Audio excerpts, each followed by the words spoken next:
Okay, so I've given you a basic understanding of how to get your net worth and how you'd go about calculating it. So here we have your assets here, we have your liabilities here, and we're just gonna go through a basic balance sheet and what it should look like. So here we have your liquid assets where you have a savings account holding about $5,000 and you have $500 cash at home or in your purse or in your wallet. We have your investment account. You have a stock account holding 45,000 and you have 15,000 invested in bonds.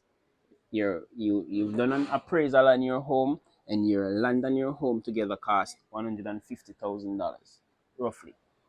Your personal assets now, your car, the value of your car, your current market value of your car is about 10,000, and you have 5,000 in collectibles like baseball cards or any collectibles that you have acquired over time. Here we now have your liabilities, your current liabilities that are due within less than a year or so, like your medical bills. You have 1,200 in medical bills. You have a next cash loan for $3,000, and your taxes are valued at about 2,500. Now you have your long-term liabilities, student loans. You have 25,000 left to pay on your student loan, and you have 80,000 in your mortgage. Okay, so now that you have identified what your asset is and what your liabilities are, you're gonna go ahead and subtract your liabilities from your assets.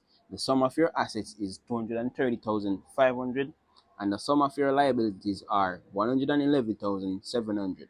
So you're gonna subtract your liabilities from your assets, and the balance is 118,800, and that is your net worth. You are worth that, and not because you worth this means you have that to spend. It is all tied up in all your assets, and not all assets are easy to be liquidated. All right, so a personal balance sheet, this is something that you would calculate every 6 months to a year.